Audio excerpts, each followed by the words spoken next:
Before the dawn of time, when creation sang in perfect harmony, the unthinkable happened. The most beautiful, most powerful being ever created dared to challenge the Almighty himself. This is the untold story of how paradise was shattered, how 1/3 of heaven's army fell into darkness, and how the greatest war in cosmic history changed everything forever. Witness the rise and catastrophic fall of Lucifer, the morning star who became Satan.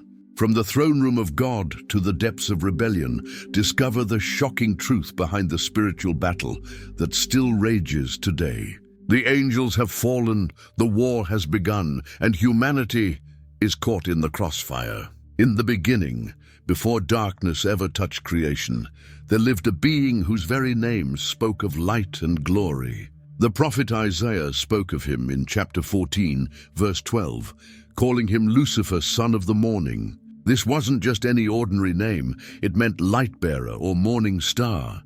Picture the brightest star you've ever seen just before dawn breaks. That star seems to carry the light of day itself. That's what Lucifer's name meant. He was created to be a carrier of God's light, a being so bright and glorious that his very existence would shine God's glory throughout all of heaven. Every time another angel spoke his name, they were declaring his purpose, to bear the light of the Almighty. When you see Venus shining brilliantly in the early morning sky, you're seeing what the ancient people called the morning star. But Lucifer was far brighter than any earthly star could ever be. His light wasn't reflected from another source. It came from the very nature God had placed within him. He was like a living beacon, designed to illuminate the glories of heaven itself. The name carried such honor that when spoken, it declared God's creative power and artistic beauty. In Hebrew, the name means shining one or brightness. Every syllable of his name proclaimed his glory and purpose. When God created him, he gave him this name because it perfectly described what he was making, a being of pure light and radiance. The morning star appears just before the sun rises, announcing the coming of day. That's exactly what Lucifer was meant to do, announce and display God's glory to all creation. His name was known throughout heaven, spoken with reverence and awe by every angel. It wasn't just what he was called, it was who he was at his very core.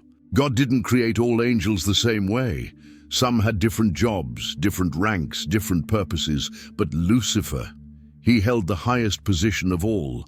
The prophet Ezekiel tells us in chapter 28, verse 14, "You were the anointed cherub who covers. I established you. You were on the holy mountain of God." The word "covers" here means he was like a guardian, a protector. Think of the most important guard standing right next to a king's throne. That was Lucifer's job, but even higher than that, he was the covering cherub, which meant he stood in the very presence of God himself, closer than any other created being. No other angel had this honor. No other being in all creation held such a high rank. He was the top angel, the chief of all God's heavenly army. The word "anointed" shows us that God personally chose him for this special job. Just like kings were anointed with oil to show their authority, Lucifer was anointed by God himself for his unique role. He wasn't just another angel who got promoted. He was specially created and appointed by God for this highest position. Every other angel, no matter how powerful or beautiful, looked up to Lucifer as their superior. His authority came directly from the throne of God. The cherubim were the highest order of angels, and Lucifer was the highest of the cherubim. When the Bible talks about cherubim, it describes beings with incredible power and majesty. They had faces like lions, eagles, oxen, and men, representing all the power of creation. They had wings that could cover the entire throne of God. But Lucifer was above even these mighty beings. He was the covering cherub, the one who stood closest to God's throne, whose wings actually touched the throne itself. His job was to guard and protect the holiness of God, to stand as a barrier between the infinite holiness of the Creator and everything else in creation.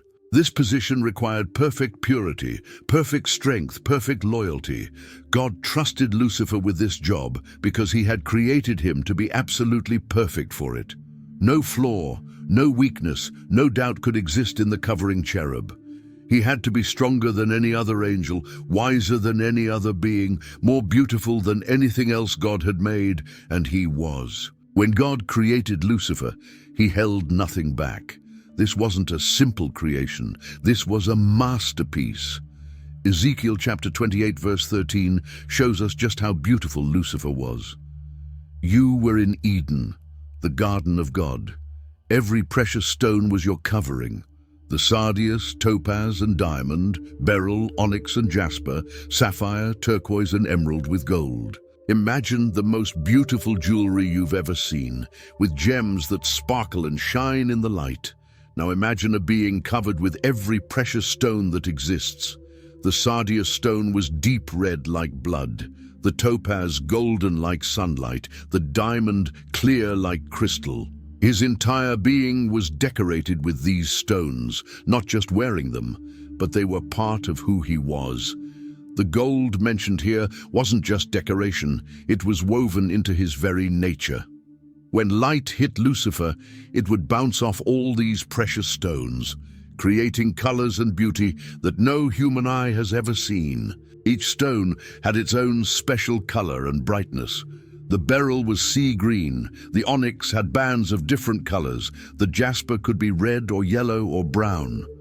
The sapphire was deep blue like the clearest sky, the turquoise was blue-green like tropical water, and the emerald was the richest green imaginable. All these colors and more covered Lucifer's form, making him the most beautiful sight in all creation. The gold held everything together, like the most perfect setting for the most perfect gems. This wasn't just beauty, this was perfection itself, crafted by the hands of God. Every angle of his form was perfectly proportioned. Every surface caught and reflected light in exactly the right way. The stones weren't randomly placed. They were arranged in perfect patterns that created harmony and balance. When he moved, the light would dance across his surface, creating new combinations of color and brilliance. The sardius stones would glow like fire, the diamonds would flash like lightning, the sapphires would shine like pieces of heaven itself. And through it all, the gold would tie everything together, adding warmth and richness to the display. Other angels would gasp in wonder when they saw him, unable to take their eyes away from his beauty. He was like a living rainbow, a walking display of every beautiful thing God had ever made.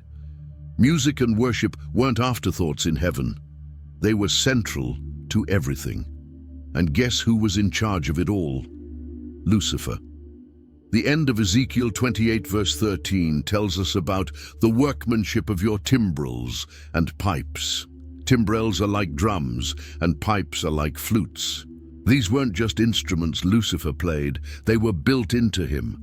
Imagine someone so perfectly made for music that instruments were part of their very body.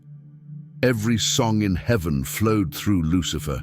Every note of praise that rose to God's throne was directed by him. When all of heaven sang together in perfect harmony, Lucifer was the conductor. His voice could hit notes that made the very foundations of heaven ring with joy. The music that came from him wasn't just beautiful, it was perfect, because he was created perfect. Think about the most beautiful music you've ever heard.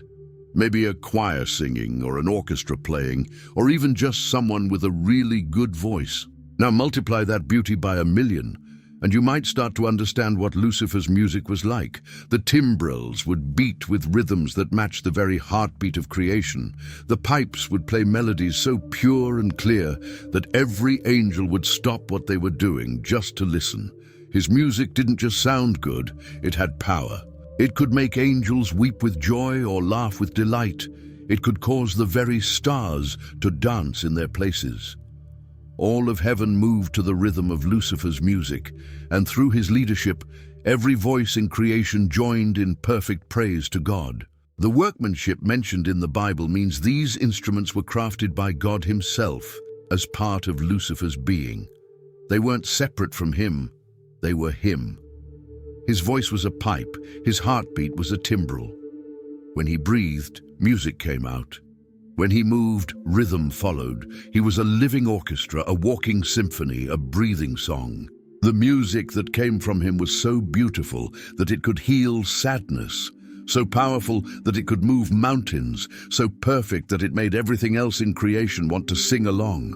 Other angels would gather around him just to hear him make music, amazed at the sounds that flowed from his being. Most angels served God from a distance, but not Lucifer. Ezekiel 28 verse 14 tells us he was on the holy mountain of God, and that he walked back and forth in the midst of fiery stones. The holy mountain represents God's throne, the very center of all power in the universe. The fiery stones were likely the precious gems that surrounded God's throne, blazing with his glory. Lucifer didn't just visit God's presence, he walked there freely. Think about having a best friend who trusts you so much that you can come into their house any time, sit at their table, talk with them whenever you want. That's the kind of relationship Lucifer had with God. He could approach the throne any time. He could speak directly with the Creator. This wasn't just a working relationship. This was intimate friendship, the closest any created being had ever been to God himself. The phrase "walked back and forth" shows us this wasn't just occasional visits. Lucifer spent time in God's presence regularly. He was comfortable there. He belonged there. The fiery stones probably glowed and sparkled with God's glory, and Lucifer walked among them like someone walking through their own garden. He saw God's face. He heard God's voice in normal conversation, not just in commands or announcements. He knew God's thoughts and feelings in ways that other angels could only imagine. This was the highest privilege any created being could have, to be God's friend, to share his presence, to walk with him in the most holy place in all existence. When God wanted to share his heart with someone, he shared it with Lucifer. The holy mountain was the place where God made his biggest decisions, where he planned the future of creation, where he showed his deepest love and wisdom. And Lucifer was there for all of it. He watched God create new worlds, saw him design new creatures, heard him make promises about the future. He was like God's closest advisor, his most trusted companion, his dearest friend. The fiery stones around God's throne burned with holy fire, but they didn't hurt Lucifer.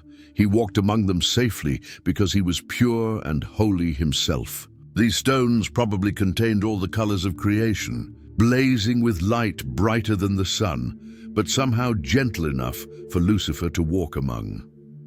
God didn't just make Lucifer beautiful and musical, he made him incredibly smart.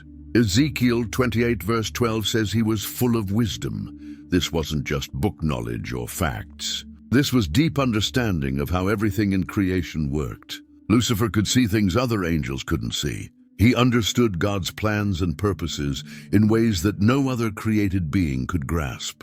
When God created the universe, Lucifer understood the science behind it. When God made laws for how things should work, Lucifer saw the wisdom in every detail. His mind was like a perfect computer that could process information instantly and completely. Other angels would come to him with questions because they knew he had answers. His wisdom was so complete that there was no area of knowledge where he was lacking. If you wanted to understand how stars were made, you asked Lucifer. If you wondered about the purpose of different creatures, Lucifer knew. If you needed to solve a problem or figure out how to do something, Lucifer had the answer. His wisdom wasn't just about big cosmic things either.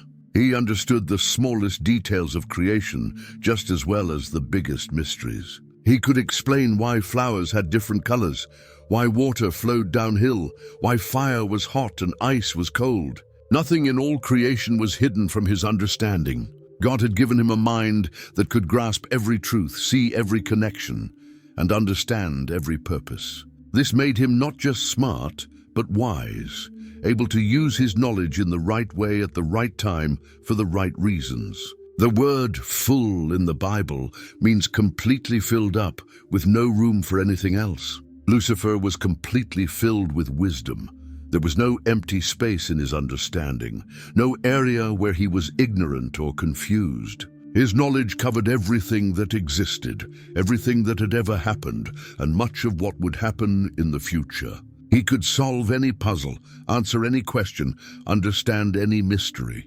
When other angels had problems they couldn't figure out, they brought them to Lucifer, knowing that his wisdom could handle anything. He could see patterns that others missed, understand connections that others couldn't grasp, find solutions that others couldn't imagine. In any army, there are ranks: privates, sergeants, captains, generals. Heaven had ranks too, and Lucifer was at the very top. Other angels looked to him for leadership and direction. When God had tasks that needed to be done throughout the universe, he would often give those assignments to Lucifer, who would then organize other angels to carry them out. Lucifer had authority that other angels respected and followed without question. He could command legions of angels, and they would obey immediately. His word carried weight throughout all of heaven. When he spoke, other angels listened. When he gave orders, they were carried out perfectly. This wasn't just because he was powerful, it was because God had placed him in this position of authority, and every angel in heaven recognized that authority as coming directly from the throne of God. Think about a general in the army. Soldiers obey him not just because he's strong or smart, but because he has been given authority by the government. That's how Lucifer's authority worked. Angels didn't obey him because they were afraid of him, but because they knew God had put him in charge. His commands were carried out with joy and enthusiasm because the angels knew that obeying Lucifer was the same as obeying God. He could organize millions of angels to do massive projects across the universe. He could send messenger angels to distant worlds, assign guardian angels to watch over different parts of creation, and coordinate the work of heaven with perfect efficiency. No task was too big or too complicated for Lucifer to handle. Other angels trusted his leadership completely because they had never seen him make a mistake or give a bad order. The celestial hierarchy was perfectly organized under his leadership. Seraphim, cherubim, archangels, and all the other ranks of angels knew their places and performed their duties flawlessly under his direction. He was like the perfect CEO of the largest organization that had ever existed, heaven itself. His authority extended to every corner of God's kingdom. Angels in the farthest galaxies knew his name and obeyed his commands. His leadership was so effective that all of heaven ran like clockwork, with every angel doing exactly what they were supposed to do at exactly the right time. There was a time when everything was perfect. Job 38 verse 7 gives us a glimpse of this time, when the morning stars sang together, and all the sons of God shouted for joy. Picture a massive choir where every voice blends perfectly, where every note is exactly right, where the harmony is so beautiful it makes you want to cry with joy. That was heaven before the fall. Every angel, every created being, every part of creation was working together in perfect unity. There was no arguing, no jealousy, no competition. Lucifer led this cosmic chorus, and under his direction, all of creation praised God with one voice. The morning stars were the highest angels, and the sons of God were all the angelic beings. They all sang together, they all shouted with joy, and it was the most beautiful sound that had ever existed. This was the golden age of creation, when everything God had made was working exactly as he intended it to work. Imagine a symphony orchestra, where every musician is playing their part perfectly, where the conductor leads with skill and passion, and where the music that results is so beautiful that everyone who hears it is moved to tears of joy. That's what creation was like in those days. Every star sang its note in the cosmic song. Every planet moved in its perfect orbit, adding its voice to the harmony. Every angel knew their part and played it with absolute precision. And over it all, Lucifer conducted the greatest symphony ever performed, bringing together every voice in creation in one magnificent song of praise to the God who had made them all. There were no discord, no missed notes, no instruments out of tune. Everything was perfect, everything was beautiful, and everything was exactly as God wanted it to be. The unity was complete and absolute. From the highest seraph to the smallest cherub, every angel sang the same song of praise. The stars themselves joined in the chorus, their light twinkling in rhythm with the heavenly music. The planets danced in their orbits, keeping time with the cosmic symphony. Even the wind and the waves, the mountains and the valleys, all added their voices to the universal song of worship. Something changed in Lucifer's heart. For ages beyond counting, he had been perfect, faithful, and content in his role as the covering cherub. But then came a moment that would alter the course of history forever. It started as a thought, small and quiet, but deadly as poison. As he stood in God's presence, surrounded by all the glory and beauty that had been given to him, a new idea crept into his mind. Why should he serve when he could rule? Why should he worship when he could be worshipped? The prophet Isaiah captured this pivotal moment in chapter 14, verse 14, where we see the heart of Lucifer's rebellion. I will ascend above the heights of the clouds. I will be like the Most High.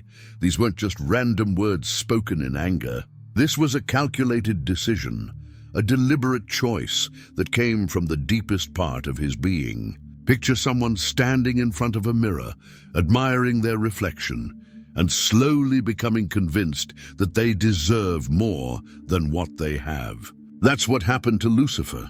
He looked at his own beauty, his own wisdom, his own power, and began to think he deserved equal treatment with God himself. The phrase, I will be like the Most High, shows us exactly what Lucifer wanted. He didn't just want more power or a higher position. He wanted to be equal to God. He wanted the worship, the glory, the authority that belonged only to the Creator. This wasn't a momentary lapse in judgment or a small mistake. This was a fundamental shift in his heart, a complete change in his understanding of who he was and what he deserved. The moment these thoughts took root in his mind, pride was born. And once pride entered his heart, it began to grow like a cancer, spreading through every part of his being. What made this even more tragic was that Lucifer had everything any created being could want. He had beauty, wisdom, power, authority, and the closest relationship with God that any creature had ever enjoyed. But pride convinced him that even all of this wasn't enough. He wanted more. He wanted what could never be his, equality with the Almighty. This single thought, this one moment of pride, would lead to the greatest catastrophe in the history of creation. From this point forward, there would be no turning back. Pride doesn't stay quiet for long. Once it takes root in someone's heart, it demands to be heard. And Lucifer's pride spoke loud and clear through 5 specific declarations that revealed the full extent of his rebellion. The prophet Isaiah recorded these statements in chapter 14, verses 13 and 14, giving us a window into the mind of a being who had decided to challenge God himself. The first declaration was, I will ascend into heaven. Think about this for a moment. Lucifer was already in heaven, already at the highest position any created being could hold. But that wasn't enough for him anymore. He wanted to ascend even higher, to take a place that wasn't his to take. The second declaration was, I will exalt my throne above the stars of God. The stars of God likely referred to the other angels, and Lucifer was saying he would put himself above all of them. He wasn't content to be the highest among equals. He wanted to be their ruler, their superior in every way. The third declaration was, I will sit also upon the mount of the congregation in the sides of the north. This was a direct challenge to God's authority. The mount of the congregation was where God ruled, where he made his decisions about the universe. Lucifer was claiming he deserved to sit there too, to have equal say in how everything was run. The fourth declaration was, I will ascend above the heights of the clouds. In biblical language, clouds often represented God's glory and presence. Lucifer was saying he would rise above even God's glory, that his own glory should be higher and brighter. The fifth and final declaration was, "I will be like the Most High." This was the ultimate statement of rebellion. Lucifer wasn't just asking for more power or authority, he was claiming equality with God himself. Each of these declarations began with the words, "I will," showing us that this wasn't something happening to Lucifer against his will. This was his choice, his decision, his rebellion. Notice how each statement escalated from the previous one. He started by wanting to ascend higher in heaven, then claimed authority over other angels, then demanded a place in God's government, then wanted to surpass God's glory, and finally claimed equality with God himself. This wasn't a sudden explosion of pride. It was a systematic, calculated plan to overthrow the rightful order of creation. Pride is like rust on metal. It doesn't happen overnight. But once it starts, it spreads until it destroys everything it touches. Lucifer's corruption didn't happen in an instant. It was a slow, gradual process that ate away at his perfect nature bit by bit. At first, the changes were so small that perhaps even he didn't notice them.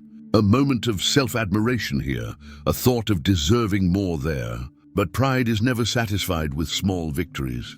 It always wants more. The prophet Ezekiel gives us insight into this process in chapter 28, verse 17. Your heart was lifted up because of your beauty. You corrupted your wisdom for the sake of your splendor. Notice that his heart was lifted up. This means he became proud and arrogant. His beauty, which was supposed to bring glory to God, became a source of personal pride instead. His wisdom, which was meant to help him serve God better, became corrupted because he started using it to serve himself. Think about what happens when someone becomes obsessed with their own appearance. At first, they might just spend a little extra time looking in the mirror, but eventually that can turn into vanity, then arrogance, then a complete obsession with themselves. That's what happened to Lucifer, but on a cosmic scale. Every perfect quality that God had given him became twisted and corrupted by pride. His beauty made him vain. His wisdom made him think he knew better than God. His authority made him hunger for more power.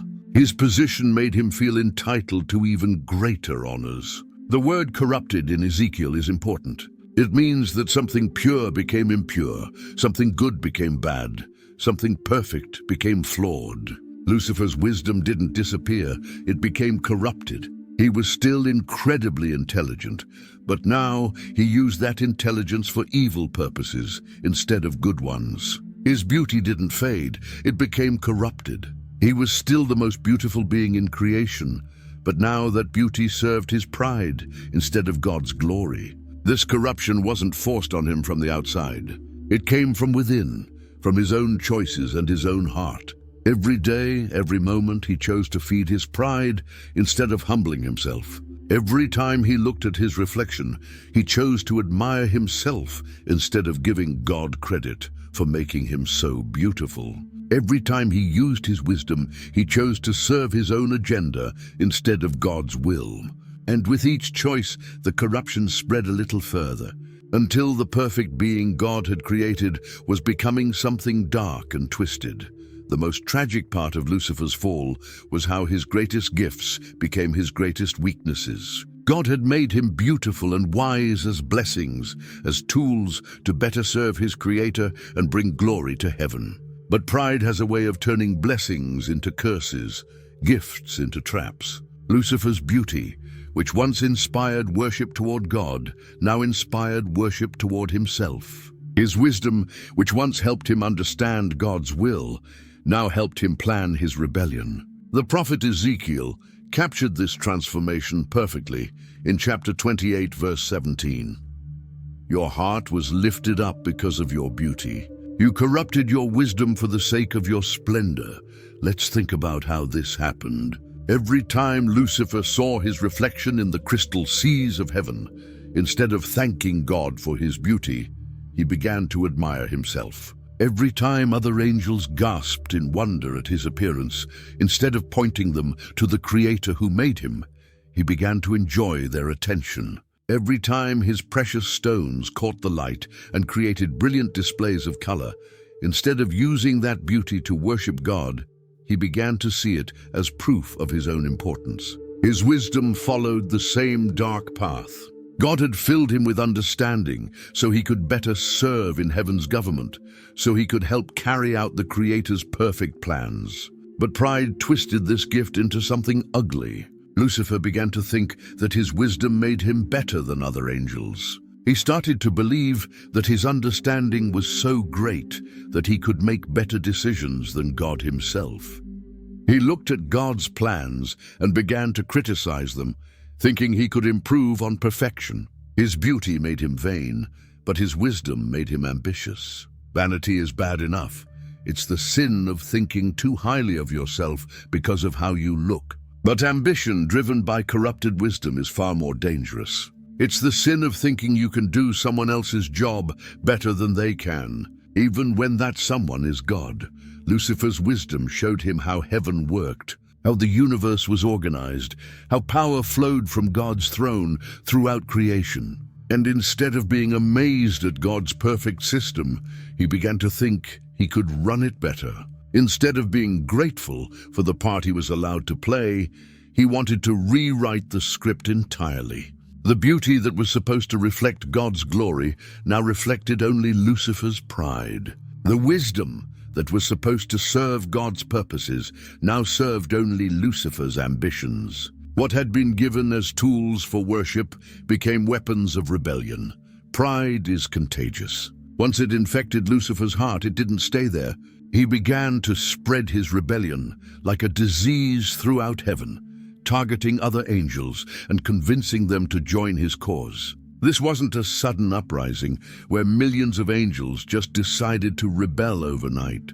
This was a careful, calculated campaign of deception that took time and planning. The book of Revelation gives us a glimpse into the scope of this rebellion. In chapter 12, verse 4, his tail drew a third part of the stars of heaven and did cast them to the earth. The stars of heaven refers to the angels, and this verse tells us that 1/3 of all the angels in heaven were convinced to follow Lucifer in his rebellion. Think about what an incredible number that represents. Heaven contained countless millions, perhaps billions of angels, and Lucifer managed to persuade 1 out of every 3 to turn against their Creator. How did he do it? The same way rebellion always spreads, through lies, half-truths, and promises that sound too good to be true. Lucifer was incredibly wise and persuasive. He knew exactly what to say to each angel to make his rebellion sound reasonable, even righteous. To some angels, he probably complained about the unfairness of God's government. "Why should we serve when we could rule?" he might have asked. "Why should we take orders when we're capable of making our own decisions?" To others, he likely appealed to their sense of ambition. "Look at what we could accomplish if we were in charge," he might have said. "Think of the changes we could make, the improvements we could bring to creation." To still others, he probably planted seeds of doubt about God's love and justice. "Does God really care about us?" he might have whispered. "Or does he just want servants who never question anything?" Remember, these angels had never seen evil before. They had no experience with lies or deception. When the most beautiful, most wise, most trusted angel in heaven came to them with concerns about God's leadership, they had no reason to suspect he might be lying. They trusted him because he had always been trustworthy. They listened to him because he had always been wise. And slowly, carefully, he turned that trust into rebellion. The recruitment wasn't random either. Lucifer was strategic about who he approached and when. He probably started with angels who were close to him, who looked up to him, and would be most likely to follow his lead. Once he had convinced them, they could help him convince others. Like rings spreading out from a stone thrown into water, the rebellion spread from angel to angel, rank to rank, until a full third of heaven's army had been corrupted. Once Lucifer had recruited his core group of followers, the rebellion began to spread like wildfire through the ranks of heaven. What started as private conversations between trusted friends became whispered complaints in the corridors of heaven. What began as questions about God's leadership became open criticism of his decisions. The book of Jude gives us insight into this process in verse 6. And the angels which kept not their first estate, but left their own habitation. The phrase, kept not their first estate, means they abandoned their original position and purpose. They were no longer content to be what God had created them to be. This wasn't happening in one corner of heaven, while everything else remained peaceful. The discontent was spreading throughout the heavenly ranks, creating an atmosphere of tension and division that had never existed before. Think about what happens in any organization when rumors and complaints start to spread. People begin to question their leaders, form little groups with others who share their dissatisfaction, and spend more time talking about problems than focusing on their work. That's exactly what was happening in heaven, but on a cosmic scale. Angels who had served God faithfully for countless ages were suddenly wondering if they were being treated fairly. Angels who had never questioned an order were now debating whether their assignments were appropriate for beings of their status. Angels who had lived in perfect harmony were now dividing into factions, those who remained loyal to God and those who were beginning to side with Lucifer. The spreading discontent followed the same pattern that rebellion always follows. First came the complaints, angels talking about how they deserved better treatment or higher positions. Then came the questions. Why does God get to make all the decisions? Why can't we have more say in how things are run? Then came the accusations. God is holding us back. God doesn't appreciate us. God is afraid of our potential. Finally came the alternative. Lucifer's vision of a new order where angels would be free to reach their full potential. Each conversation, each complaint, each question weakened the bonds of loyalty that had held heaven together. Angels who had once worked as a perfect team were now eyeing each other with suspicion. Those who remained loyal to God wondered how many of their friends had been infected with rebellion. Those who were beginning to follow Lucifer wondered if they could trust their fellow rebels, or if some might change their minds and report them to the loyal angels. The atmosphere of heaven was changing from one of perfect peace and harmony to one of tension, suspicion, and growing conflict. The very fabric of heavenly society was being torn apart by the poison of pride and rebellion. The most heartbreaking part of Lucifer's rebellion was watching him transform from heaven's greatest worshipper into God's greatest enemy. This wasn't a small change or a minor adjustment in his attitude. This was a complete reversal of everything he had been created to be and do. For endless ages, Lucifer had been the one who led all of creation in worshiping God. His voice had been the first to praise. His music had been the sweetest to God's ears. His heart had been the most devoted to the Creator's glory. But pride had poisoned all of that. The same voice that once sang God's praises now spoke words of rebellion. The same heart that once beat with love for the Creator now burned with jealousy and ambition. The same mind that once served God's purposes now plotted against his authority. The prophet Isaiah showed us this transformation in chapter 14, verse 12. How art thou fallen from heaven, O Lucifer, son of the morning? The word fallen doesn't just mean he dropped from a high place to a low one.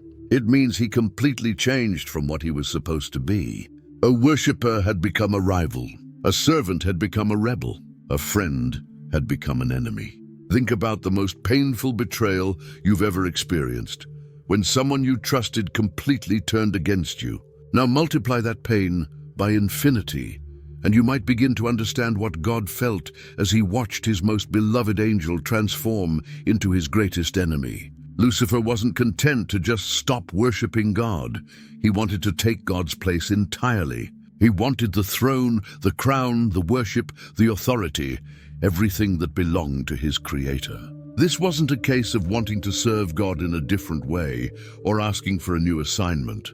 This was a complete rejection of God's right to rule, a total denial of the Creator's authority over his creation. The transformation was so complete that it affected every aspect of Lucifer's being. His beauty, which once brought glory to God, now brought glory only to himself. His wisdom, which once served God's plans, now worked against them. His authority, which once carried out God's will, now opposed it at every turn. Where once there had been submission, now there was defiance. Where once there had been love, now there was hatred. Where once there had been worship, now there was rivalry.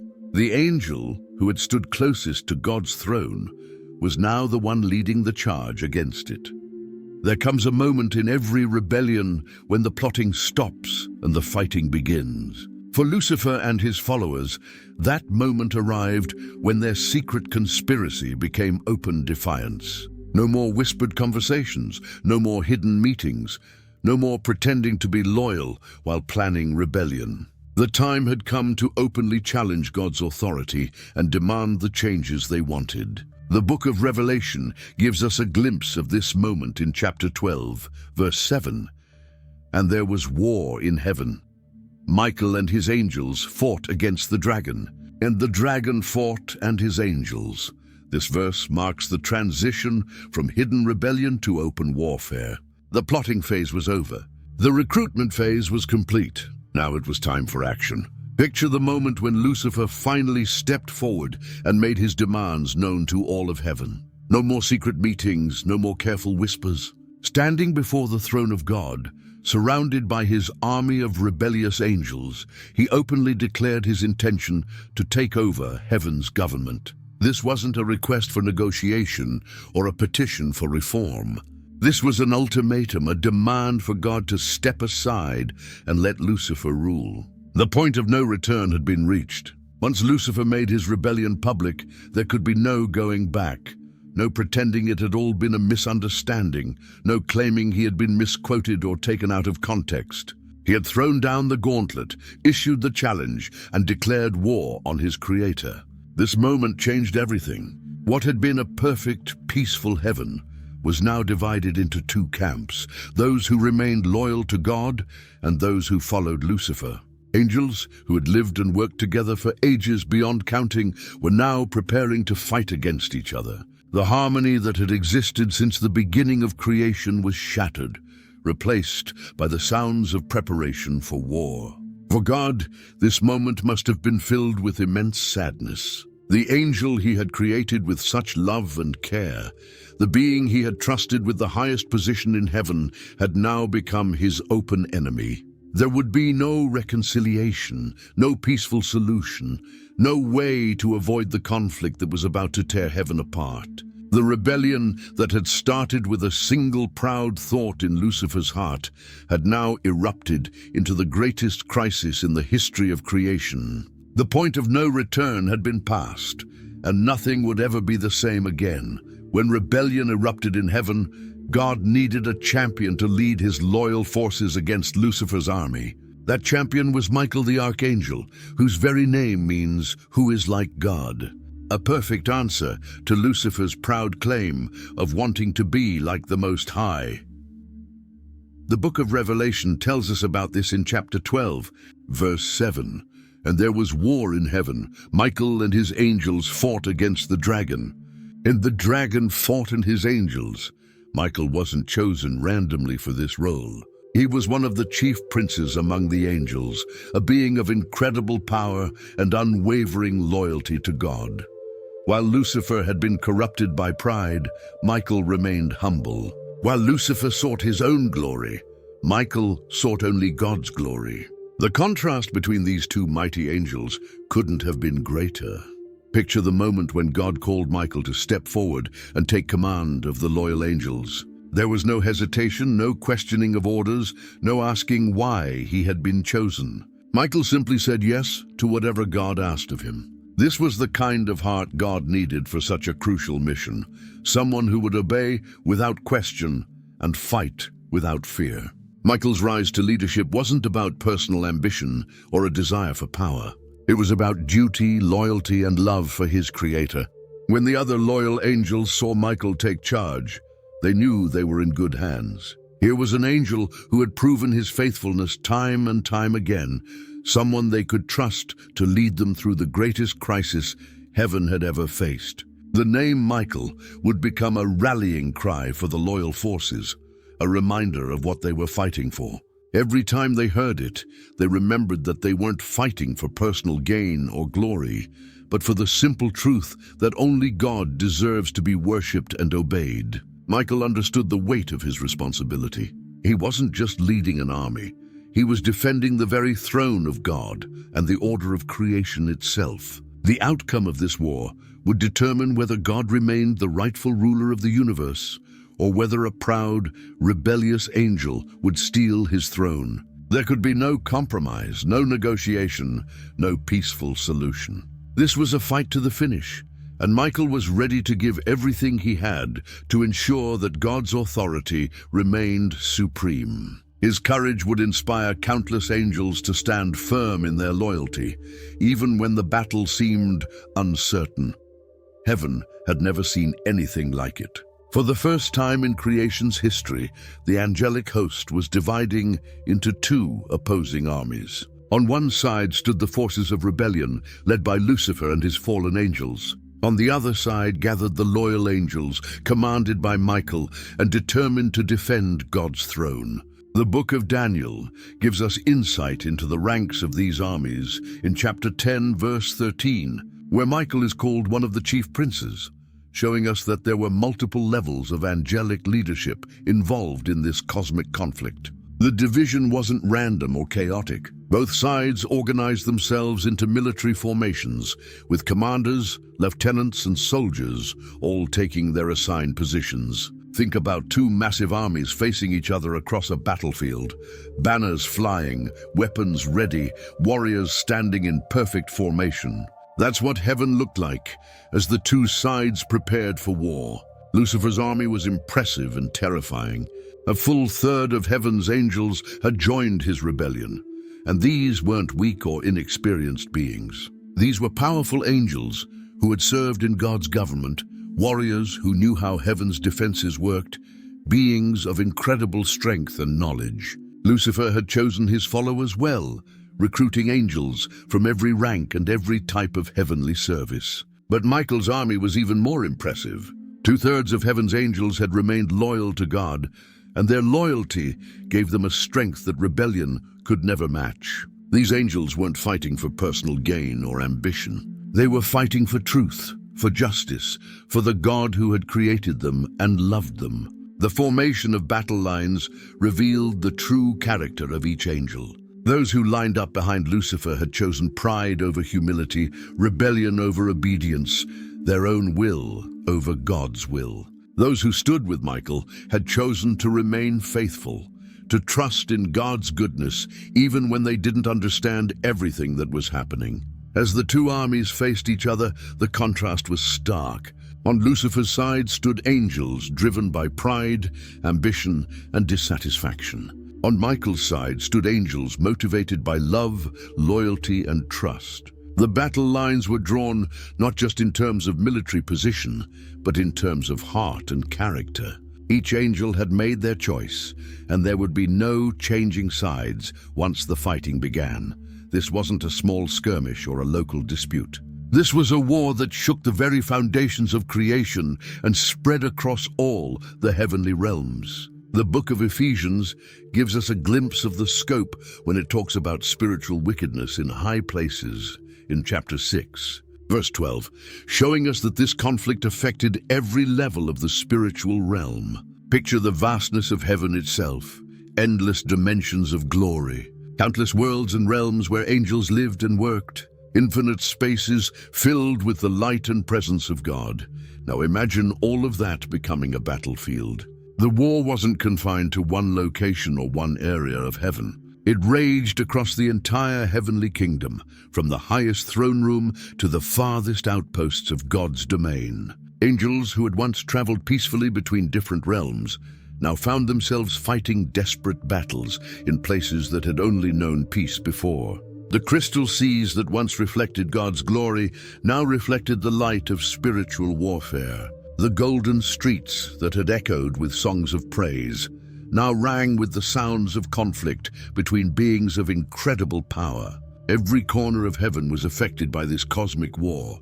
Angels who had once worked together in perfect harmony were now locked in supernatural combat. The very fabric of heavenly society was being torn apart as friend fought against friend, as former colleagues became bitter enemies. The scope of the conflict was so vast that it defied imagination. Think of the largest war ever fought on Earth, then multiply it by infinity. That begins to give you an idea of what was happening in heaven. Entire legions of angels clashed in battles that spanned multiple dimensions. The war wasn't just about who would control heaven, it was about the very nature of reality itself. Would creation be ruled by the Creator, or would it be taken over by one of his creatures? The stakes couldn't have been higher, and the scope couldn't have been larger. This was truly a cosmic conflict that would determine the fate of everything that existed. The sound of this warfare must have echoed through every realm of creation, a terrible symphony of conflict that replaced the beautiful harmony that had once filled all of heaven. From the highest heights to the deepest depths of the heavenly realms, war raged between the forces of good and evil. This wasn't a war fought with swords and shields, bullets and bombs. This was supernatural warfare between spirit beings whose power was beyond anything humans could imagine. The book of Revelation gives us hints about the nature of this conflict in chapter 12, verse 8. And prevailed not, neither was their place found any more in heaven. The very fact that such powerful beings prevailed not shows us just how intense and devastating this spiritual warfare must have been. Picture beings who could move at the speed of thought, who could command forces of nature, who possessed strength that could shake the foundations of creation itself. Now imagine them locked in deadly combat, using abilities and powers that existed beyond the physical realm. These weren't ordinary soldiers fighting an ordinary war. These were angels, beings of pure spirit and incredible might, engaged in a conflict that operated on levels of reality that humans can barely comprehend.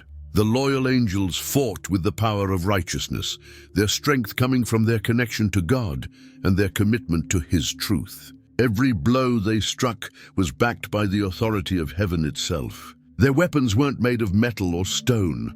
They were forged from the very justice and holiness of God.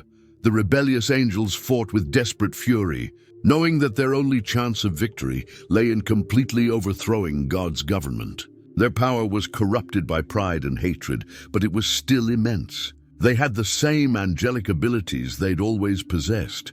The difference was that now they were using those abilities for evil instead of good. When these mighty beings clashed, the very air of heaven must have crackled with supernatural energy. Imagine lightning that could think, thunder that could choose its targets, earthquakes that could follow commands.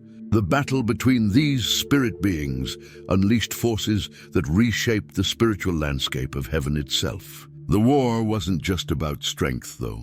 It was also about wisdom, strategy, and understanding of heavenly law. Both sides possessed incredible knowledge and intelligence, and they used every bit of it in their struggle for victory. Battle plans were made and remade in the time it takes to blink. Strategies were conceived and executed with supernatural speed and precision. This was warfare at its most sophisticated and most devastating level, fought between beings whose power and intelligence far exceeded anything found in the physical universe. In every great war, there comes a turning point, a moment when the outcome becomes clear, when one side gains the advantage that will lead to ultimate victory. In the war in heaven, that moment came when it became obvious that Lucifer and his rebels could not overcome the combined power of God's loyal angels and God's own authority. The book of Luke gives us insight into this moment in chapter 10, verse 18, where Jesus said, "I beheld Satan as lightning fall from heaven." This wasn't a gradual decline or a slow retreat. This was a sudden, decisive defeat that came like a bolt of lightning. Picture the moment when Lucifer realized that his rebellion was doomed to fail. All his planning, all his recruiting, all his dreams of overthrowing God's government came crashing down around him. Despite having a third of heaven's angels on his side, despite his incredible power and wisdom, despite his careful strategies, he was losing. And not just losing, he was being completely overwhelmed.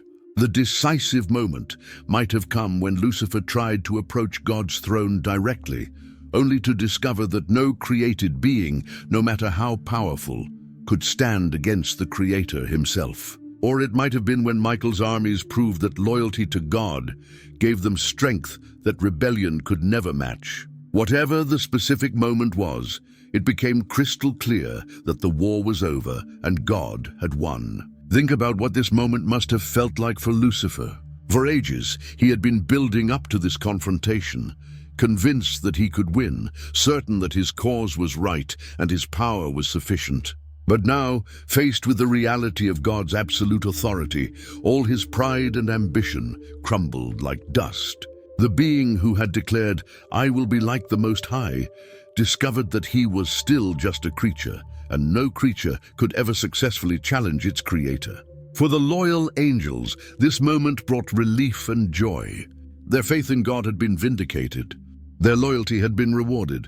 They had chosen the winning side, not because it was easy or safe, but because it was right. Now they could see that righteousness and truth were indeed more powerful than pride and rebellion. The defeat wasn't close or uncertain. It was complete and overwhelming. Satan's rebellion didn't gradually fade away. It collapsed suddenly and totally, like a house of cards falling in a strong wind.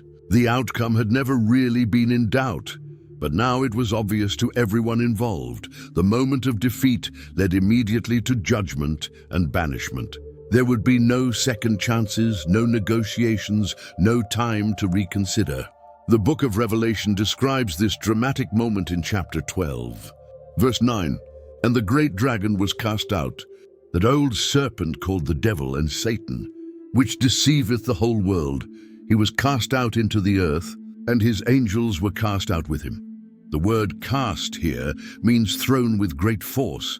This wasn't a gentle escort to the exit, but a violent expulsion from heaven itself. Picture the scene as the defeated rebels were gathered up and hurled out of heaven by the victorious loyal angels. The being who had once walked freely in God's presence, who had stood at the very throne of the Almighty, was now being forcibly removed from the place he had called home since his creation. The casting out wasn't just about changing location.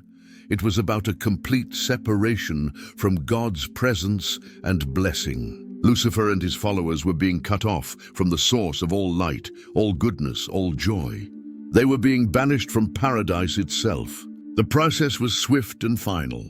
There was no appeal, no last-minute reprieve, no possibility of arguing their case. The judgment had been pronounced, and it was being carried out immediately. One moment they were in heaven, fighting their desperate war. The next moment they were being hurled through space, falling away from everything they had ever known. Think about the physical and spiritual violence of this casting out. These weren't gentle creatures being kindly relocated. These were powerful, dangerous rebels being forcibly ejected from God's kingdom. The loyal angels who carried out this banishment did so with the full authority of heaven behind them, using whatever force was necessary to ensure that the rebels could never return. The casting out affected every single rebel, not just Lucifer, but all of his angels as well.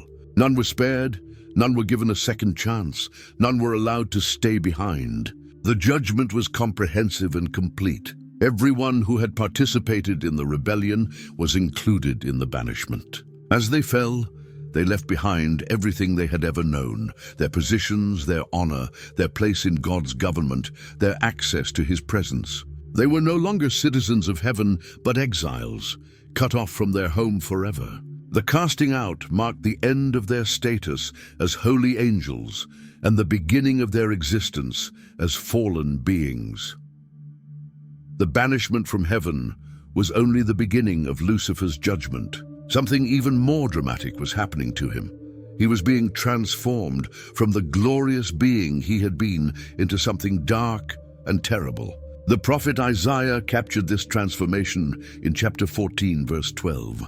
"How art thou fallen from heaven, O Lucifer, son of the morning? How art thou cut down to the ground, which didst weaken the nations?" The word "fallen" here means much more than just dropping from a high place.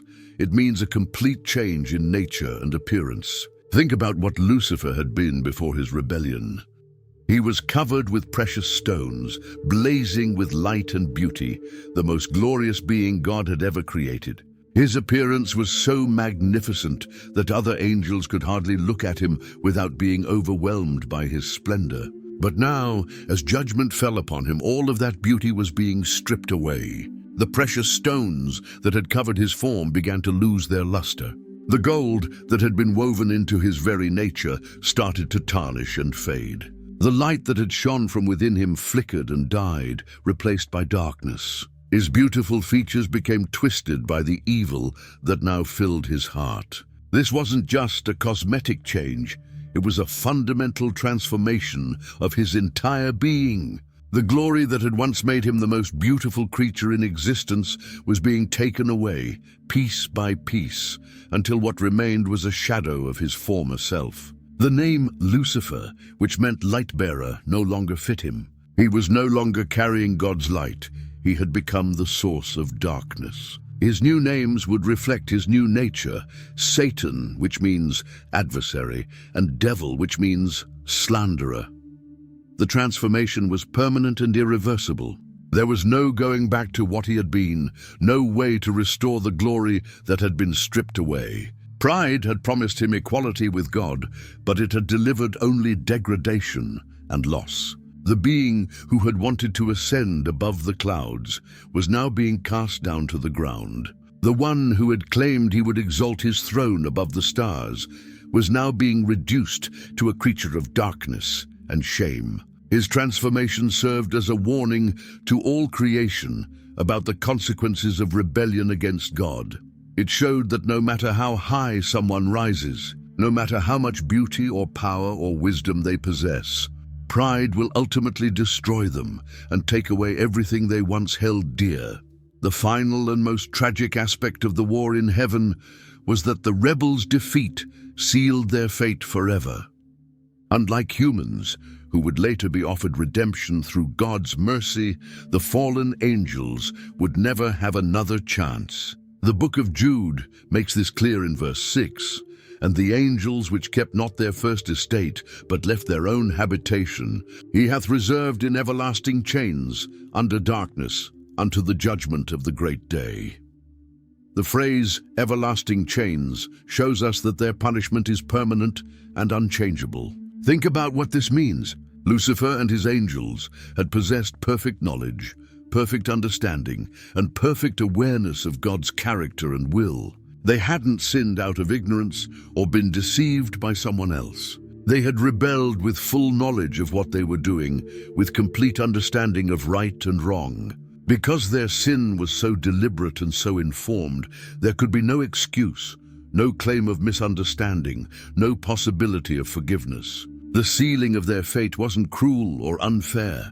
It was the natural consequence of their own choices. They had chosen rebellion over obedience, pride over humility, their own will over God's will.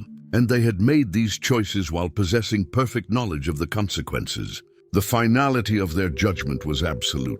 There would be no appeals, no second chances, no opportunities for repentance. The moment they were cast out of heaven, their fate was sealed for all eternity. They would never again experience God's presence, never again know peace or joy or contentment. The book of Matthew tells us in chapter 25, verse 41, that hell was prepared for the devil and his angels, showing us that their eternal punishment was certain and unavoidable. This wasn't a temporary setback or a punishment that might be reduced for good behavior. This was a permanent, eternal separation from everything good and holy and beautiful. The war in heaven was over, but its consequences would last forever. The rebels had gambled everything on their rebellion, and they had lost everything as a result. Their fate was sealed, their doom was certain, and their punishment would never end. The war that had begun with pride and ambition had ended with defeat and eternal judgment. There was no possibility of redemption, no hope of restoration, no chance of ever returning to what they had been. The fallen angels would remain fallen forever, a permanent reminder of the consequences of rebellion against the Creator. The glorious being once known as Lucifer, the light bearer, was gone forever. In his place stood a creature of darkness with new names that reflected his fallen nature and evil purposes. The book of Revelation reveals one of his primary titles in chapter 12. Verse 10, "For the accuser of our brethren is cast down, which accused them before God day and night." He had become the accuser, constantly pointing fingers at God's people and trying to convince the Creator that they were unworthy of his love.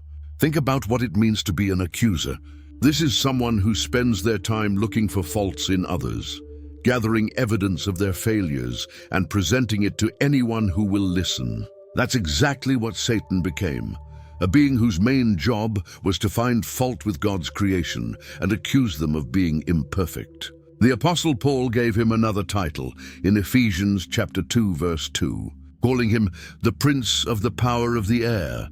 This wasn't just a poetic description. It showed that Satan had become the ruler of a dark spiritual realm that opposed everything God stood for. He was no longer the covering cherub who protected God's holiness. Now he was the Prince of Darkness, leading a kingdom built on lies, hatred, and rebellion. The name Satan itself means adversary or opponent. Every time someone used this name, they were declaring that he had become God's enemy, the one who stood against everything the Creator wanted to accomplish. He was no longer working with God's plans. He was actively working against them. Another name he earned was Devil, which means slanderer or false accuser. This showed that his method of operation involved lies and deception. He couldn't defeat God through direct confrontation, so he resorted to lying about God's character and spreading false information about his plans and purposes. The name Beelzebub, meaning Lord of the Flies, showed how far he had fallen from his original beauty and glory. Where once he had been associated with light and precious stones, now he was connected with filth and corruption. These new names and titles weren't just labels.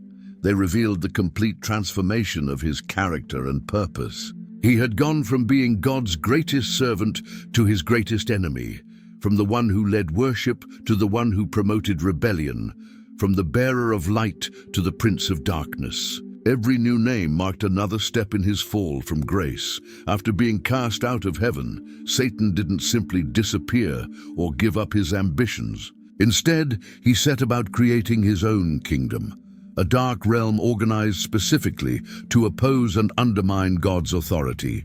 The Gospel of Matthew gives us insight into this in chapter 12, verse 26, where Jesus spoke of Satan's kingdom, showing that the fallen angel had indeed established a rival government to God's rule. This wasn't a kingdom built on love, truth, and justice like God's kingdom. Satan's kingdom was founded on hatred, lies, and rebellion. Where God's government brought peace and harmony, Satan's kingdom promoted conflict and chaos. Where God's rule resulted in joy and blessing, Satan's kingdom produced misery and destruction.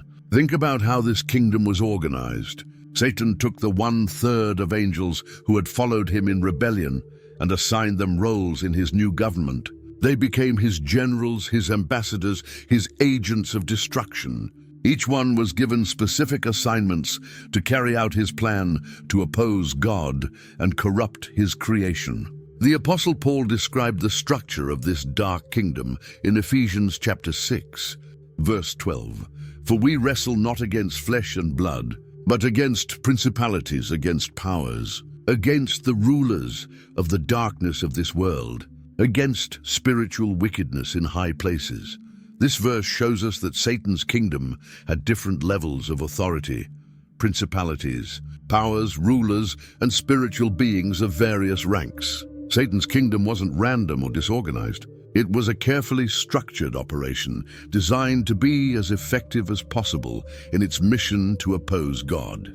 Each fallen angel knew their role and their target. Some were assigned to deceive nations, others to tempt individuals, still others to promote false religions or corrupt true worship. The kingdom operated on principles that were the exact opposite of God's kingdom. Where God promoted truth, Satan's kingdom spread lies.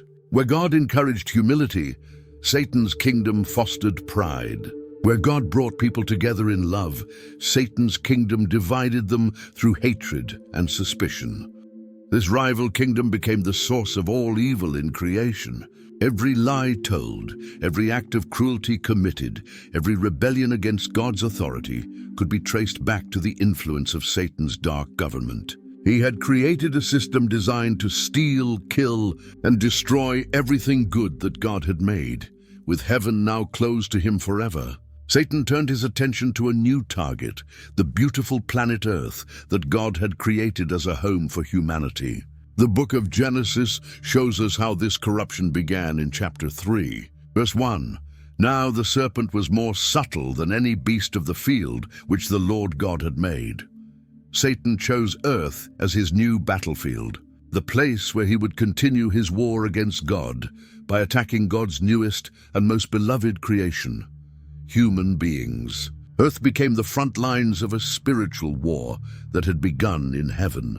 What had once been a perfect paradise, where humans walked with God in perfect harmony, now became a place of temptation, sin, and spiritual conflict. Satan brought his rebellion to this peaceful world and infected it with the same pride and disobedience that had caused his own downfall. Think about what Earth was like before Satan's arrival. It was a place of perfect beauty, where every plant and animal lived in harmony, where humans enjoyed unbroken fellowship with their Creator, where death and suffering were unknown. But Satan's presence changed everything. He introduced lies where there had been only truth, brought death where there had been only life, and planted seeds of rebellion where there had been only obedience. The corruption wasn't just spiritual, it affected the physical world as well. The Apostle Paul described this in Romans chapter 8, verse 22. "For we know that the whole creation groaneth and travaileth in pain together until now." The entire planet became subject to decay, death, and destruction because of the spiritual corruption that Satan brought with him. Earth became Satan's headquarters for his ongoing war against God. From this base of operations, he launched attacks against every human being, trying to turn them away from their Creator, just as he had turned the angels away in heaven. The beautiful world that God had made as a demonstration of his love and creativity became a battlefield where the forces of good and evil would clash for thousands of years. The spiritual warfare that had once been confined to heaven now spread to earth, affecting every living thing on the planet. Humans found themselves caught in the middle of this cosmic conflict, with Satan working constantly to deceive them, and God working constantly to redeem them. Earth became the place where the ultimate questions would be answered. Would God's love prove stronger than Satan's hatred? Would truth overcome lies? Would good ultimately triumph over evil? Satan's fallen angels didn't operate as a chaotic mob. They organized themselves into a sophisticated hierarchy designed to maximize their effectiveness in opposing God's plans. The book of Daniel gives us a glimpse into this organization in chapter 10, verse 13, where we read about the prince of the kingdom of Persia, a demonic being assigned to influence an entire nation. This shows us that Satan's forces were organized geographically, with different demons assigned to different regions and peoples. The structure of this dark hierarchy mirrored what the angels had known in heaven, but with evil purposes instead of good ones. At the top was Satan himself, the supreme commander of all fallen angels. Below him were princes and principalities, high-ranking demons assigned to oversee large regions or entire nations. These were the generals in Satan's army, responsible for coordinating attacks on whole populations. Below the princes were powers and authorities, demons with more specific assignments, perhaps focusing on particular cities, communities, or groups of people. The Apostle Paul referenced this structure in Colossians chapter 1.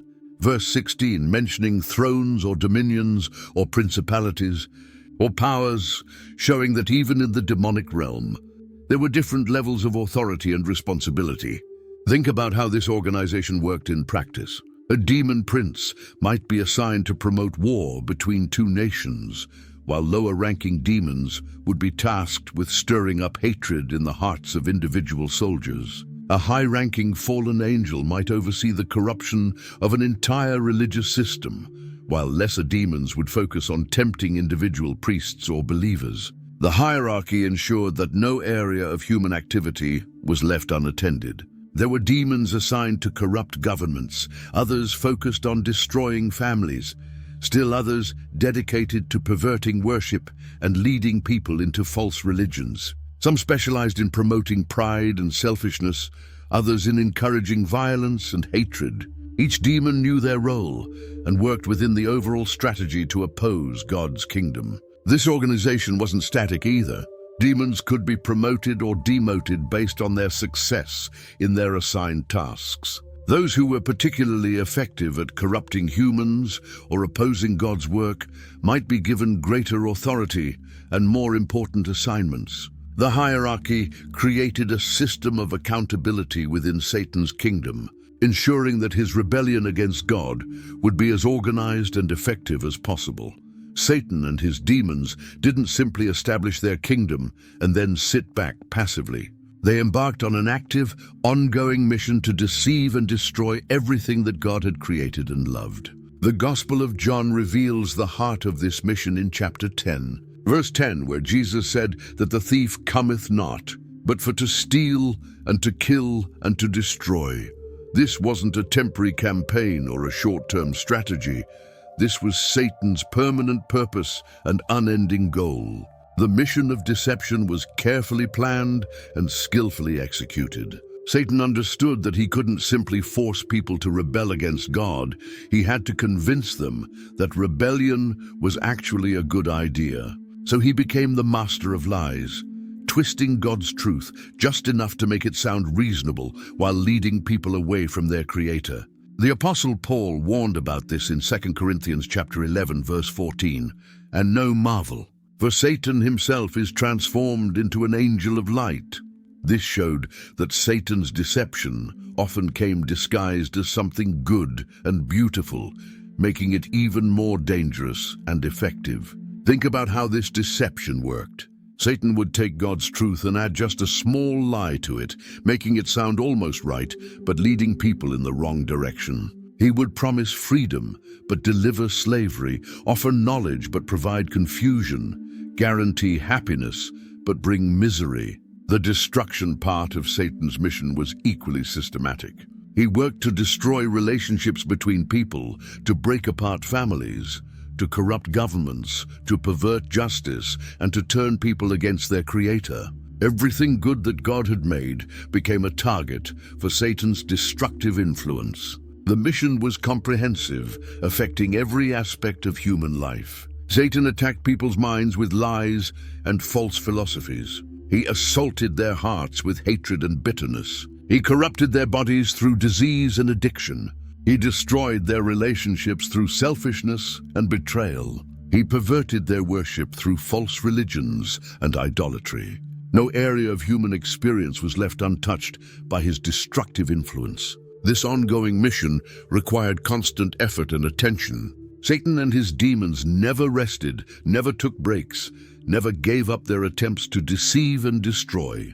They worked around the clock, across all nations and cultures, targeting every human being who had ever lived or would ever live. Their goal was nothing less than the complete corruption of God's creation and the eternal destruction of every human soul. One of the most mysterious aspects of Satan's activities after his fall was that God allowed him to continue operating, giving him temporary permission to test and tempt human beings. The book of Job illustrates this clearly in chapter 1, verse 12, where God told Satan, "Behold, all that he hath is in thy power. Only upon himself put not forth thine hand." This shows us that Satan's ability to harm and tempt people was limited and controlled by God's permission. This wasn't because God enjoyed watching people suffer or wanted them to sin. Rather, it was part of God's greater plan to demonstrate the power of faith, love, and loyalty, even in the face of temptation and trial. Think about what this permission meant in practical terms. Satan could tempt people, but he couldn't force them to sin. He could suggest evil thoughts, but he couldn't control people's minds. He could create difficult circumstances, but he couldn't destroy someone's faith without their cooperation. The first letter of Peter explains the purpose behind this testing in chapter 1, verse 7, that the trial of your faith, being much more precious than of gold that perisheth, though it be tried with fire, might be found unto praise and honor and glory at the appearing of Jesus Christ.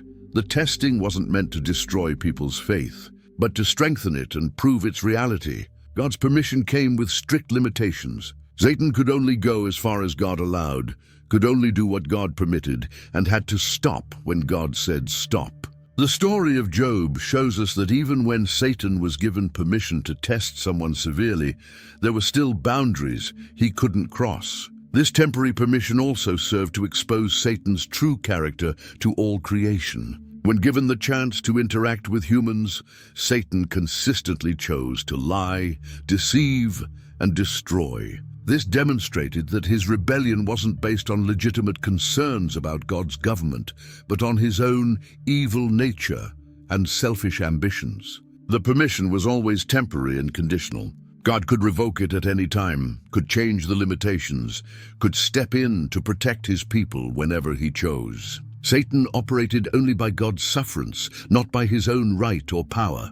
This arrangement showed that even in his rebellion, Satan was still subject to God's ultimate authority and control, despite his temporary freedom to operate on earth. Satan's ultimate fate was already determined and clearly prophesied. The Gospel of Matthew reveals this destiny in chapter 25, verse 41. Then shall he say also unto them on the left hand, Depart from me, ye cursed, into everlasting fire, prepared for the devil and his angels.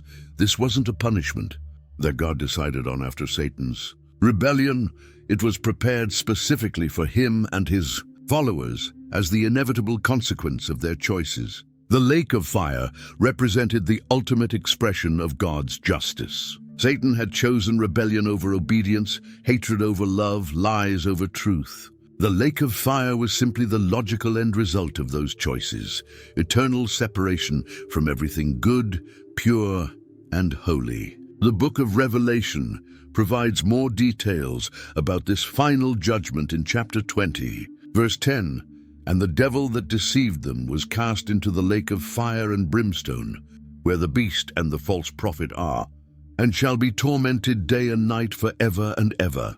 The word forever shows us that this punishment would never end, never be reduced, never be commuted. Think about what this destiny meant for Satan and his angels. All their pride, all their rebellion, all their efforts to overthrow God's government would end in complete and eternal defeat. The being who had declared, I will be like the Most High, would spend eternity in the place furthest from God's presence, experiencing the full consequences of his prideful choices. This prophetic destiny wasn't kept secret or hidden from Satan. He knew exactly what awaited him at the end of time. The book of James tells us in chapter 2, verse 19, that the devils also believe and tremble. They understood their fate and trembled at the thought of it. But their pride prevented them from repenting or changing their ways. The lake of fire wasn't just a place of punishment, it was also a place of eternal separation.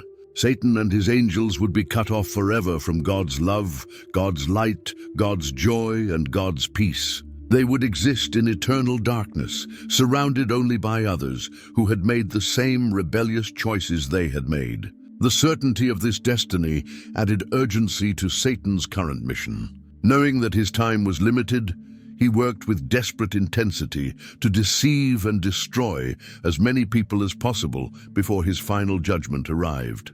But no matter how hard he worked or how much damage he caused, he couldn't change his ultimate fate. The story of Satan's rebellion and its consequences doesn't end with his punishment. It ends with the complete restoration of creation to its original perfect state. The book of Revelation gives us a beautiful picture of this restoration in chapter 21, verse 4. And God shall wipe away all tears from their eyes, and there shall be no more death, neither sorrow nor crying, neither shall there be any more pain, For the former things are passed away. This ultimate restoration would mean the permanent removal of Satan and all his influence from creation. Evil wouldn't just be defeated, it would be completely banished, never to return. The corruption that Satan had brought to earth would be entirely removed, and creation would be restored to the perfect state that God had always intended. Think about what this restoration would involve. Every lie that Satan had told would be replaced with truth. Every bit of damage he had caused would be repaired. Every person he had deceived would have their eyes open to reality. Every broken relationship would be healed. Every corrupted system would be purified. The Apostle Peter described this restoration in his second letter, chapter 3, verse 13. Nevertheless, we, according to his promise, look for new heavens and a new earth, wherein dwelleth righteousness.